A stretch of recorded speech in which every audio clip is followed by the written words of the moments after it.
Morning, everyone. Sorry for the delay. We'll get underway. Put some sources in the chat.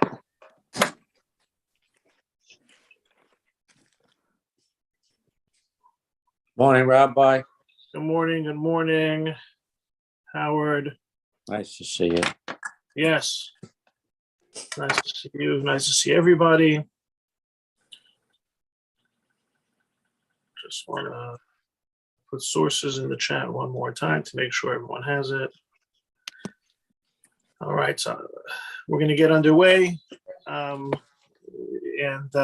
Ripping from the headline of what's we're all following very closely and very painfully in terms of the situation in Ukraine. We, of course, have that in mind and continue to learn for Refuah Shlema of Yosef and Alexandra and those in need of a Refuah Shlema.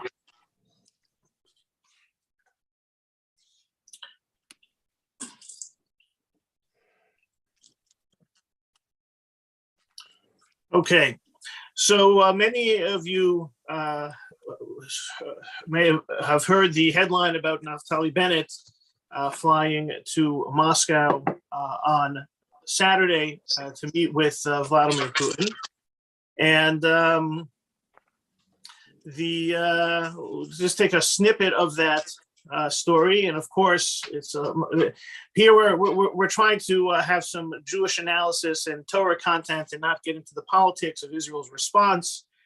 There's certainly a lot to be said about it. You can read Natan Sharansky's op-ed on the subject and plenty of others who can discuss that. But this is taken from Israel National News, Israeli website also called Arutz Sheva. The headline was, "Why was no photo taken of Bennett and Putin in Moscow?" Prime Minister Naftali Bennett's flight to Moscow on Shabbat, the Jewish day of rest, was unusual in many ways. Bennett, who identifies as a religious Jew, was accompanied by Housing and Construction Minister Zev Elkin, who was also observant, and the two used their time mid-flight to recite Shabbat morning prayers.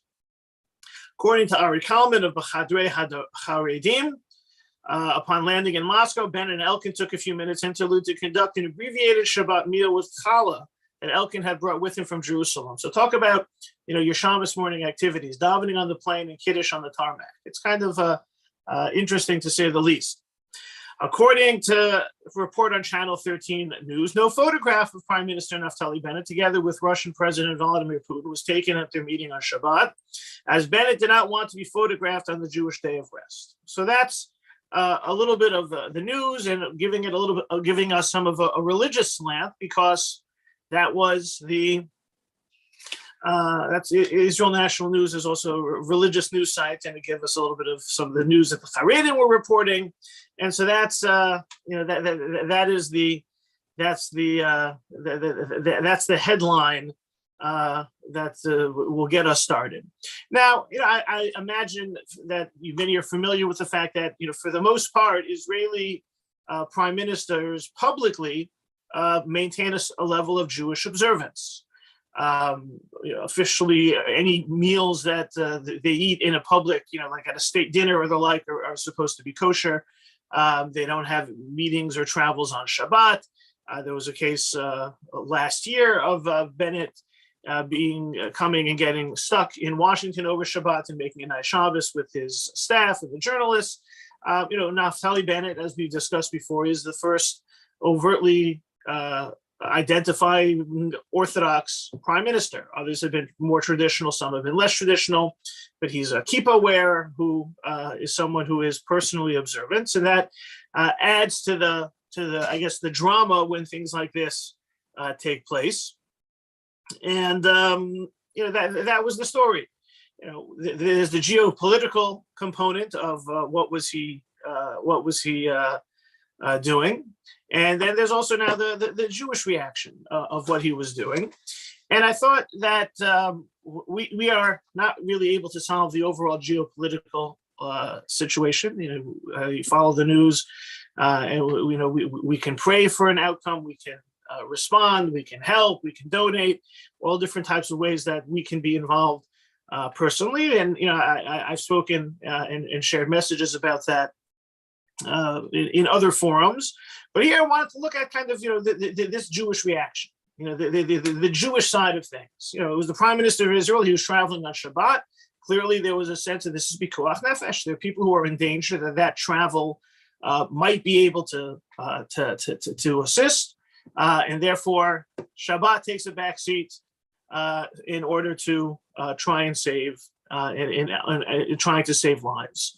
So that was the motivation seemed to be traveling on Shabbat, saving lives wins. I wanted to look at just some of the issues surrounding war in general, this war in particular, for that some Jewish sources might inform us about, using some of the stories that we're reading, and to see if there's kind of a religious, Jewish law or thought underpinning to them. Just in general, we're standing the week where we're going to read Parshat Zachor, which describes the first battle that the Jewish nation fought against Amalek. It is the enemy, the eternal enemy of the Jews. It's this battle between good and evil. There's a war. There are casualties. We know that there are rules of war within Jewish law. We know that everyone, all the able-bodied, had to serve in the war, and if those were afraid what they would do, there's a whole hierarchy of those who could be exempt and those who would exempt themselves. We take it very seriously. We know this interface between Jewish law and war and practicalities has emerged, especially in the state of Israel, whether it be the fact that to run a state according to Jewish law requires a whole recognition of the fact that there have to be exceptions, in Israel, with regards to the Israeli army who serves, but leaving aside the whole who's can be exempt, because there are plenty of people who end up not serving, most notably in the ultra-Orthodox and Arab communities. They don't serve the same way as other demographics within the country. But for example, there's the famous Hesder arrangement. Hesder, which actually means arrangement. It was an arrangement made that allows for yeshiva students to combine yeshiva study and military service. That also has its own unique dealing with the realities of army service and the ideals of maintaining religious observance and adherence and commitment to Torah study. So this is not something that the warrior scholar, the religious war, the idea of halacha entering the battlefield is not new, but today's situation is, and especially if we're going to try to apply it. What does Judaism, Jewish law, Talmudic sources say about other wars or non-Jewish wars? What, if anything, that can inform our understanding? So, what does the Talmud say about non-Jewish laws, non-Jewish wars? So source number one, Shavuot 35b, Shmuel says, a monarchy that kills one of every 6 individuals in the world is not punished for doing so, as that is the prerogative of a monarch. The idea within the recognizing that there is a certain power that a king has, and a king has can take certain liberties, and one of them is fight wars, and one of them is to send people to their deaths and to kill people in war. And there seems to be a recognition that war is hell, and that people will die, maybe even innocent people will die in war. And that's not excused or okay, but that king is not punished for doing so because there are going to be casualties. There's always going to be death. Anytime there's war, there's going to be death. And that's something that has to be understood and recognized. We shouldn't tolerate it, but therefore the Talmud has the statement that people are going to die, and that's not considered evil or actionable or punishable, because that's the reality of war. Now, who's listening to this Talmudic statement? The likelihood is any of the monarchs throughout history who have started wars are not looking into the Talmud for their instructions, but this does tell us something about how the rabbis of our tradition recognize that there's going to be casualties when there's going to be war. The Netziv, Rabbi Naftali Tzvi Yehuda Berlin, Rosh Yeshiva of Volozhin, a seminal figure in turn of the 20th century Jewish law and thought and commentary. So he's commenting on the verses in Bereshit in chapter 9 that make murder forbidden, right? People are not allowed to kill other people. It's one of the 7 Noachide laws. Murder is a violation of God's order. And so it says, if you do so, then there will be consequences. So the Netziv says, it's in the Hebrew and we'll translate, that when is a person punished for murder? When they should have been at peace. B'shah she'ra'ui linhog ba'achva. Right, all things equal, people should get along in brotherhood. Masha ein came b'shas milchama, ve'es lisno, not in times of hatred or war. Az es laharog ve'ein onish al zeklal. Then it's time to hate, and then there will be death, and there will not be punishment because of those deaths. Ki kach nosad ha'olam. This is the natural order. And then he quotes the Gemara in Shavuot, right, that we just mentioned as well. Right, that even though there will be people who die, and even he says, Melech Yisrael mutar lasos milchemet hareshut af al gav shekamim Yisrael yehargu al yedei. And sometimes wars will involve Jewish battles and Jewish casualties. This is, essentially, war is hell is not just a statement; it's built into the rabbinic understanding of the way of the world. People will die, and that's not going to be considered murder, and that's not going to be something that there will be punishment of. It's something that will affect the world. So, this is something that may depress us. This may be something that, why shouldn't we be more aspirational for peace? Right? This is something that,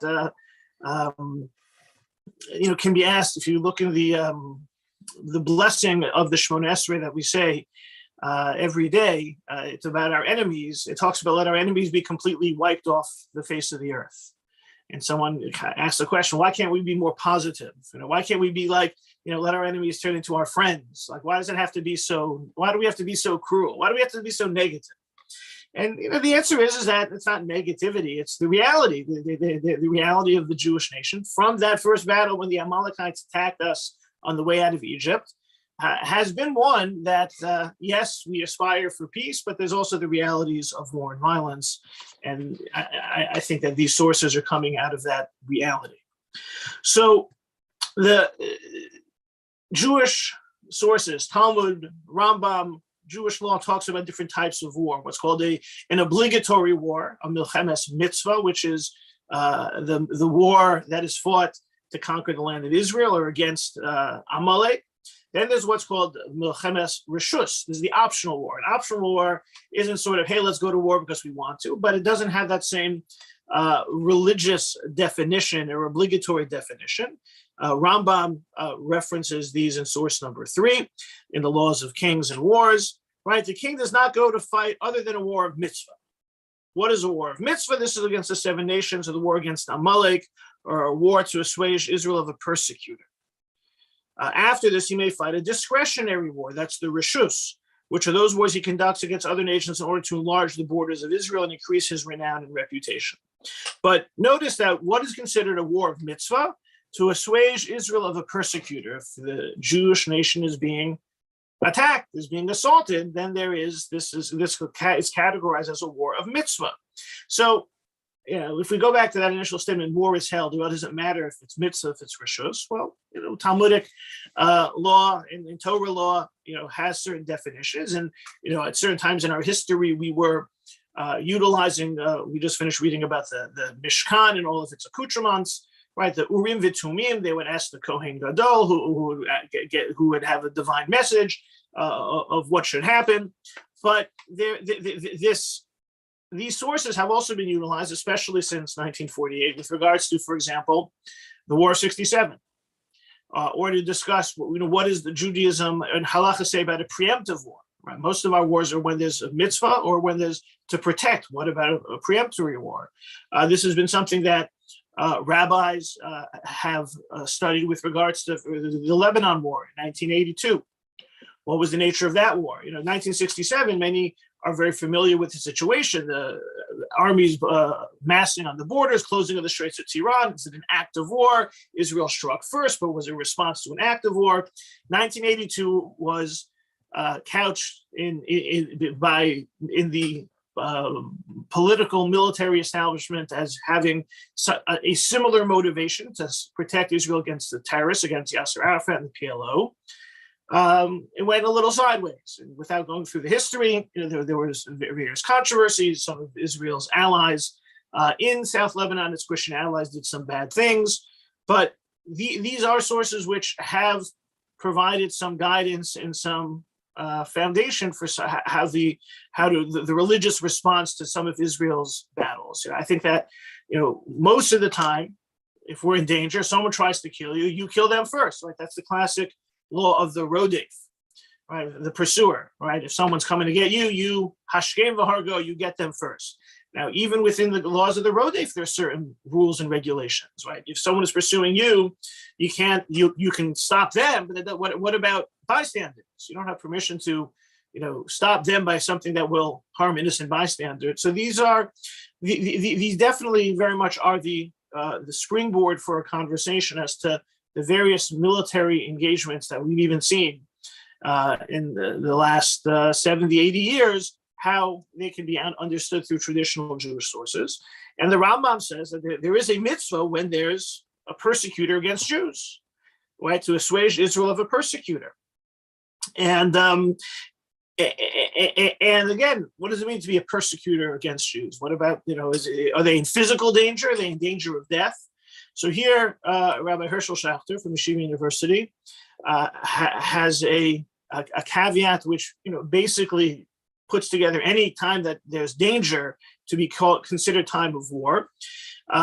Source number 4 in the Hebrew will translate V'nira pashut lo rak milchemes hit gonenut shel pikuach nefesh mamash. It's not only when there's a type of trying to defend against literal, actual threat of death.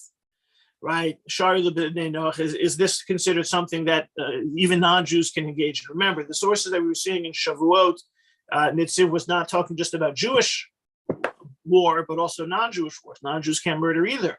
War means it's not murder, and he's saying it's not just when there's threat to life and limb, actually.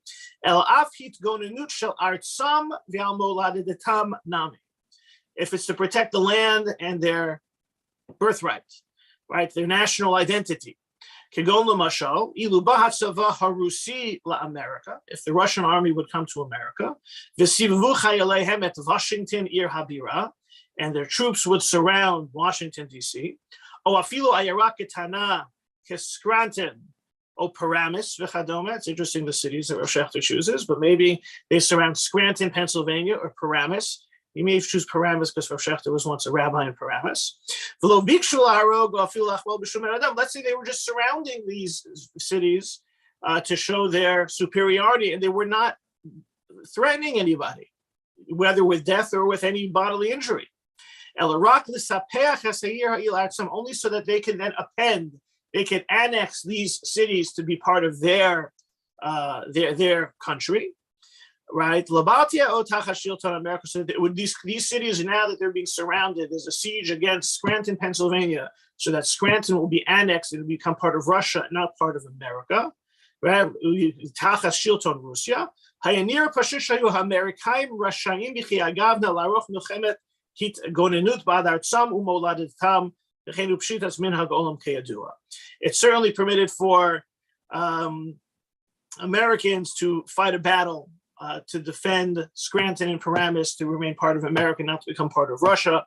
And this seems to be obviously minhag ha'olam kayadu, the well-known principles in place in the world, right? So if you kind of take that over to what's taking place in Ukraine, what's taking place is you have the soldiers surrounding it, wanting to make it part of another country. That's war, and you can fight back and you can defend, and any of the casualties involved. That's not improper to fight along those lines. So just some the idea of war, how we understand war.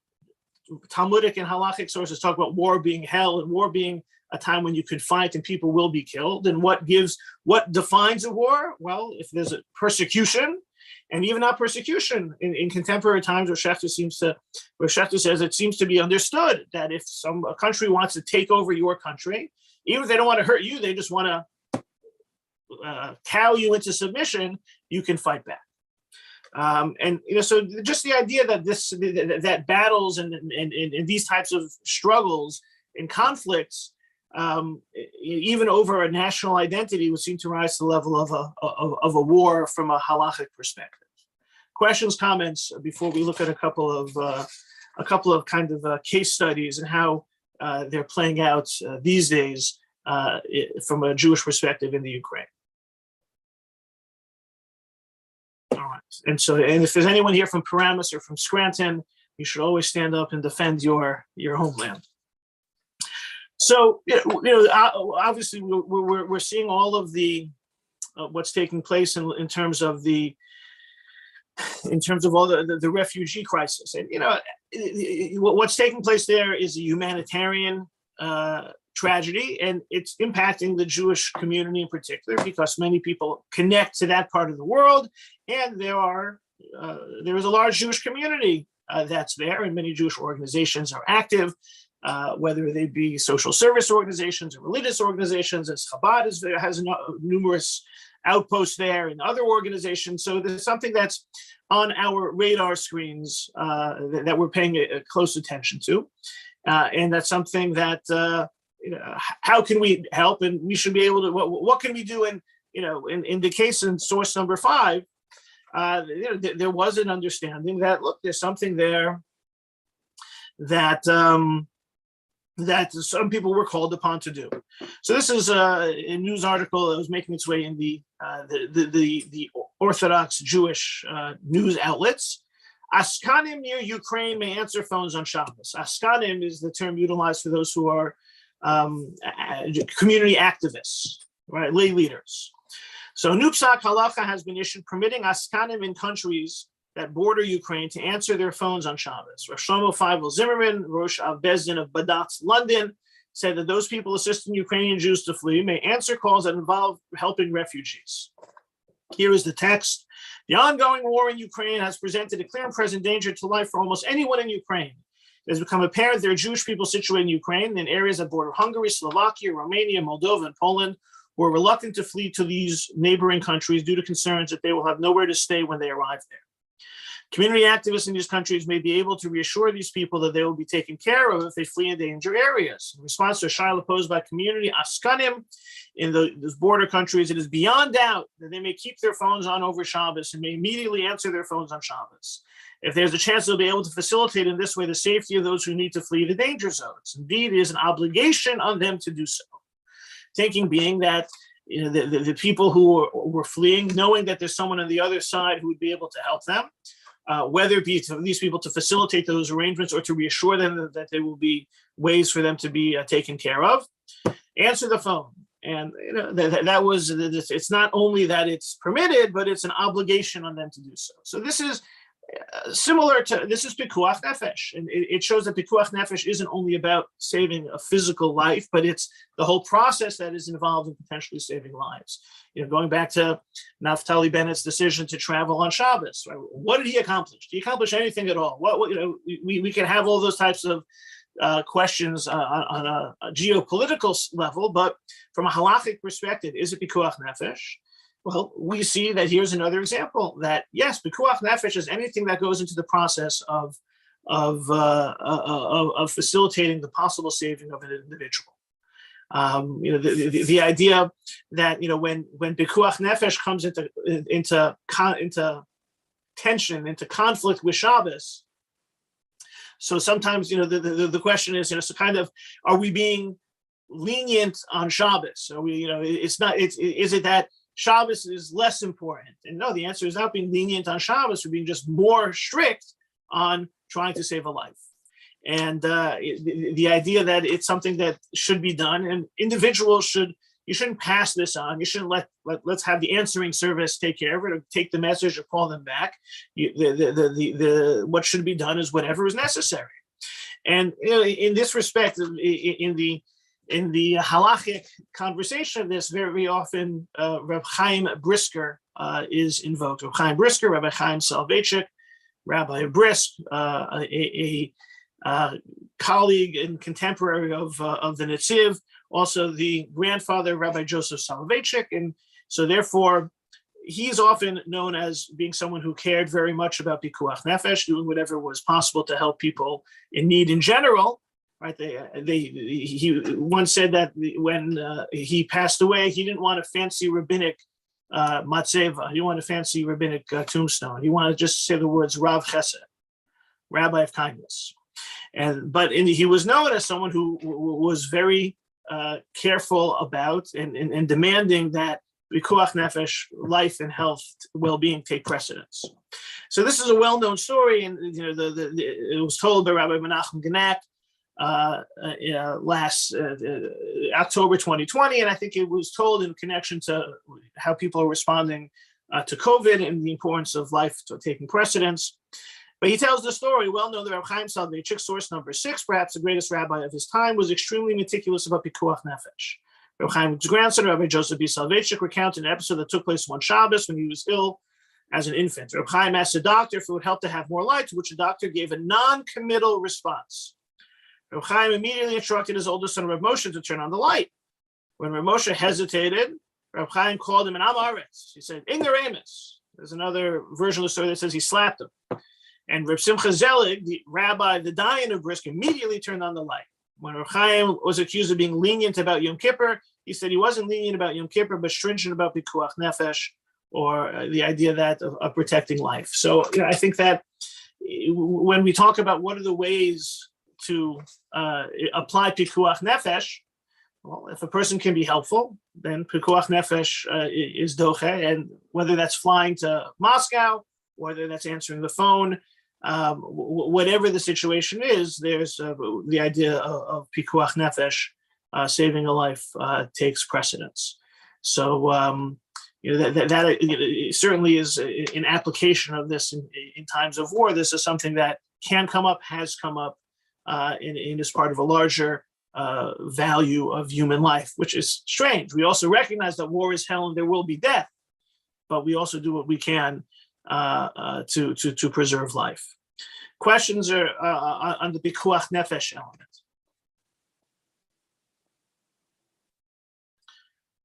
So now I want to talk about, you see there's a picture that's very famous of a father and son who are volunteering for the Ukrainian army. And and it stands out. The pictures of, you got this father with the white beard. It looks like the Rebbe is going off to fight for the Ukrainian army. But, this is an Orthodox father and son. Soldiers are ready to kill Russian soldiers. Until just a few months ago, David Cherkassky was finishing a degree in cybersecurity, praying at Chabad synagogue, and posting selfies from his travels across the Jewish world.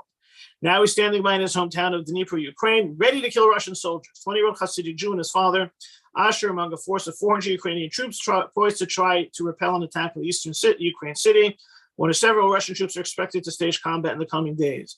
Father and son are part of the Territorial Defense Force, a civilian army that Ukrainian leaders hope will help the military push back against what is proving to be a full-scale air and land Russian attack. Cherkassky's are members of the Jewish community of the Dnipro group run by Chabad, but David said he could imagine one satisfying detour from his hometown. I want to go all the way to Moscow and shoot Putin myself if I could. Cherkassky said there are at least 2 other Jews in his battalion, and his Jewish identity, he said, is a non-issue for his fellow fighters. Everyone is ready to fight. It doesn't make a difference if you're Jewish or not. No one is thinking about that. Cherkassky said, adding that his Jewish identity didn't cause him problems before the war either. He said he has no time to eat and just has some sips of an energy drink when he's famished. Cherkassky tries to adhere to Jewish law, but admits that keeping Shabbat might be difficult in wartime circumstances. So here you have an observant father-son, not the only ones who are joining to fight for Ukraine. You see what emerges for the observant soldier has to deal with issues of kosher, issues of Shabbat. Very famously, the Chafetz Chaim, right? Rabbi Yisrael Meir Kagan of Radin, the famed scholar of Jewish law, and one who very much focused on speaking properly, not talking lashon hara. Right, so he lived a very long life. He died in his mid-90s and 1930s. So he was writing. One of the books that's less well known is he wrote a book of how the Jewish soldiers should behave during their military service, because the Eastern European Jews were forced into military service in the late 19th, early 20th centuries, and he wrote a book to try and provide encouragement and guidance when there's no kosher, when there's no Shabbos, how this will play out. And we see that, to this day in Eastern Europe, you have soldiers who are thinking about the same thing. Those are Ukrainians who live in the Ukraine. What about volunteering? What about a Jew to volunteer to fight in a foreign military? So, source number 8, Israelis travel to Ukraine to fight for what is right. Dozens of Israelis of Ukrainian origin are making their way to their ravaged country of birth, and not just to offer humanitarian aid. They're leaving behind families, work, and safely take up arms against the Russian invasion. They cross the Polish border, meet comrades, and head to the front line, willing to risk death for the freedom of Ukraine. What makes Israelis put their lives on the line for the sake of the country they left many years ago? Mikhail Retinsky was born in Kharkiv. City has been destroyed by Russian artillery and airstrikes. He arrived at the Polish border on Monday. Many thousands of Ukrainian refugees are living in tents in the freezing cold, having escaped the horrors of war. Leaving Israel to fight in what seems to be the war between Russia and the global West is not something extremely bizarre, he says. You have to stand up for what is right, he smiles, adding that even his wife, who was originally strongly against him joining the fight, eventually understood why he was doing this. Right, Sergei Novitsky was born in Kiev. He immigrated with his family, served in the IDF. I have a chance to fight for my country. I had a chance to fight for my country. Now it's time to defend those in Ukraine, right? Israel's his country, but now he's defending Ukraine. And then they're also, the last sentence, they're also native-born Israelis without Ukrainian roots, but who feel solidarity with Ukrainian people who are ready to leave for the front lines. So what kind of, what's the Jewish approach to something like this? This idea, what are they defending, right? Then you notice that these individuals who are not currently living in the Ukraine are not saying it's necessarily about saving a life, but it's the right thing to do, or it's defending other people in need, or it's it's to help those who need helping, right? I decided to help, or it's the right thing to do.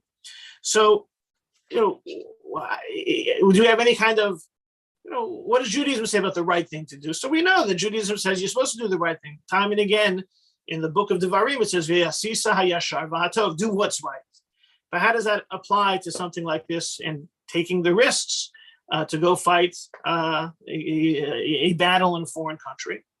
So Rabbi Joseph Soloveitchik wrote a number of letters and a decision relating to serving in the U.S. military, and in particular, when there was a call for chaplains, right? Especially in wartime, World War II was one thing, Korea again, Vietnam again, right? There was an arrangement with the rabbinical seminaries to provide chaplains for the military. And as you can imagine, it wasn't necessarily the most popular endeavor, and therefore there was some reluctance and resistance, and some of the students were saying, we don't want to participate. But but it was mandatory, and so Rabbi Soloveitchik addressed why this was appropriate and necessary from a halachic perspective. That if you are a rabbinical student, you have to participate in this draft and in this rotation to serve as a chaplain, or potentially serve as a chaplain to defend the country. So this is source number 9 from the book Covenant, Community, and Commitment. We must note that our decision is not primarily an expression of a pragmatic utilitarian approach, but reflects a halachic historic tradition which has always wanted to see the Jew committed to all social and national institutions of the land of his birth or choice, which affords him all the privileges and prerogatives of citizenship. Particularly, the halacha emphasizes the duty of the Jew to share in the defense of his homeland in the way in which he is best fitted. Since we as rabbis cannot participate in the physical defense effort, the only way in which we're able to serve our country is to offer counsel and spiritual comfort to those who are called upon to serve this great physical task. Let us remember that the burden they carry is by far a heavier one than ours. So here is Rabbi Soloveitchik explaining the obligation, not pragmatic utilitarian, but halachic historic, to be a part of standing up for the freedoms that this country represents. So he's talking about citizens and he's talking about this country, but the concept of standing up for freedom as a value is something that does resonate within the Jewish tradition. This idea of patriotism being of a religious value is there. So Ukrainians from outside wanting to go back can be an extension of this, and maybe those who feel the desire to fight for those whose freedom is being taken away. Getting back to the fact that it's war when another country wants to annex or take over the national identity of another country. So I don't think that Rabbi Soloveitchik would say there's an obligation for people to step up, but the desire to do so is not just a secular value, it's also a religious value. Questions, comments on the volunteering for Ukraine and this idea of religious value of patriotism?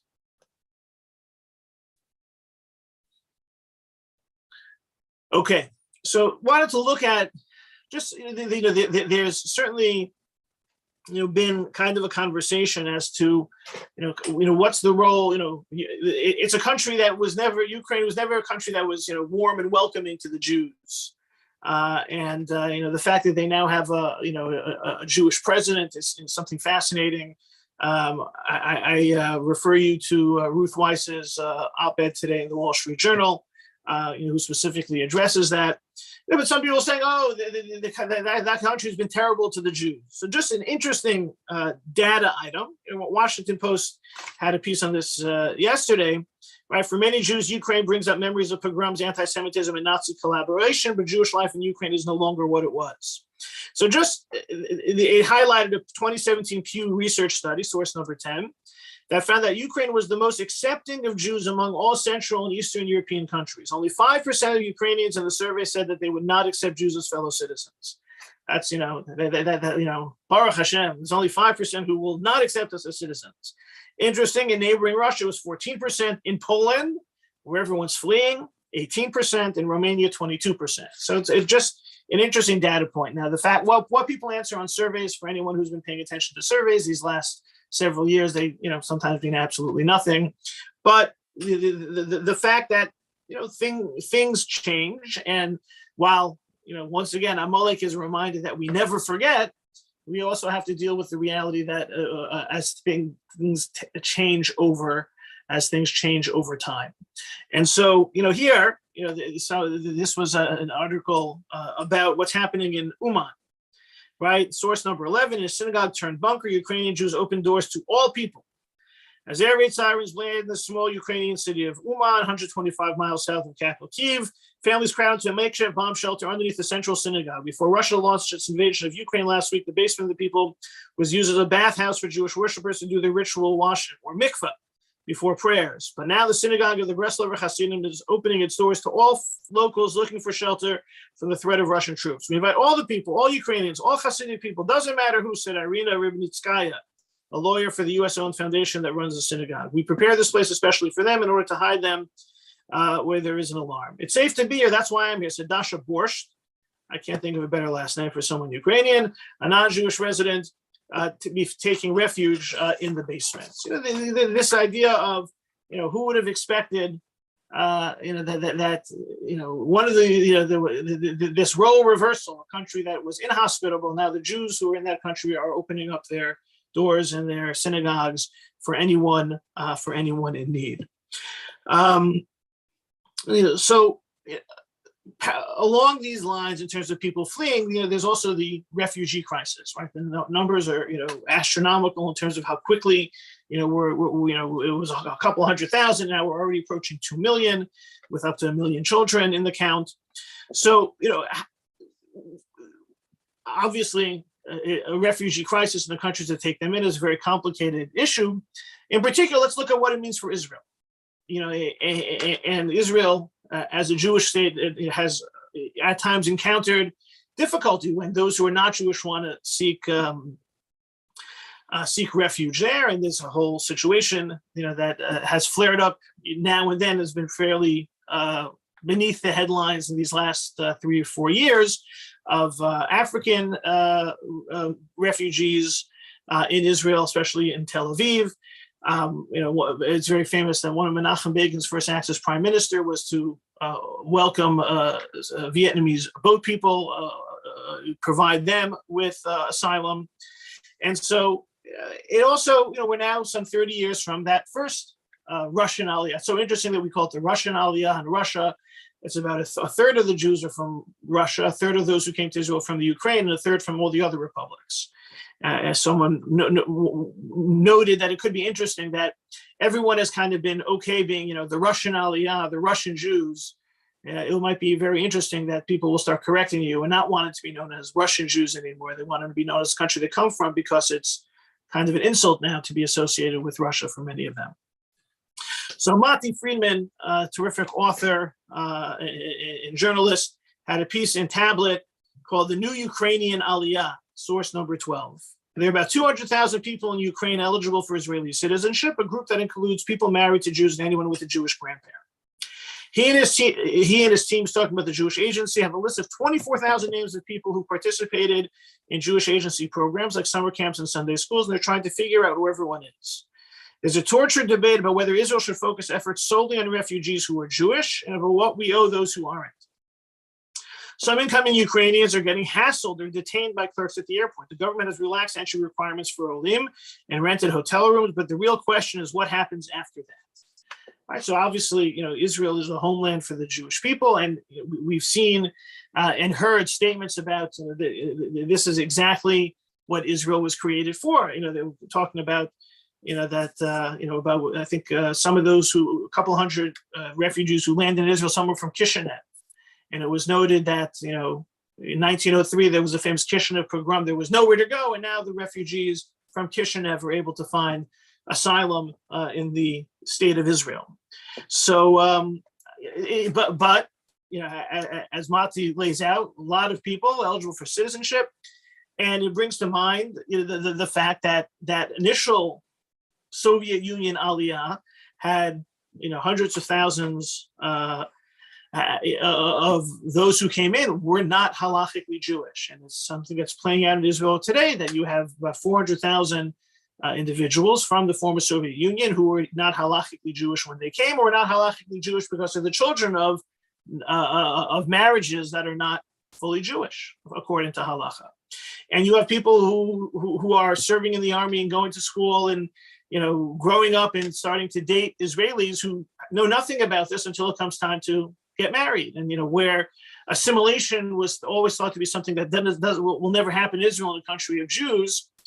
It is not uncommon for people to all of a sudden be informed as their children are getting engaged that one of them isn't halachically Jewish. And this is something that's playing out in Israel with regard to how conversion works and what to do about the situation. But it's certainly something that is being that's in the background and that Mati Friedman alludes to. And this is something that they're trying to figure it out, because source number 13, fewer than 10% of Ukrainians who have entered Israel since the start of the war have been Jews. Israel's Interior Minister Ayel Sheket said Sunday, according to Haaretz. We will reach 15,000 Ukrainians in a month. The state of Israel needs to do more in order to bring Jews and those eligible for the law of return.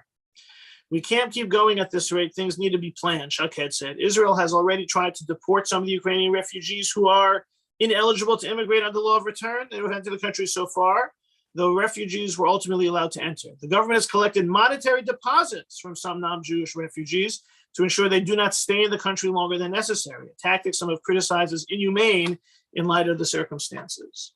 So, in terms of this refugee situation, Israel's response, it's not easy. I think that's certainly a complication for the state of Israel throughout its history, is the immigration of non-Jews to the country and how that plays out. Usually there's not generally that much interest, but in times of war like this, and with so many Ukrainians having relatives in Israel or even being technically eligible for Israeli citizenship, it certainly puts an additional pressure onto Israel in terms of how to handle this. And as you can see, maybe some mistakes may have already been made, and we'll have to see how it plays out. But in general, it's kind of when looking into this issue from a Jewish law perspective, is there a halacha about accepting refugees?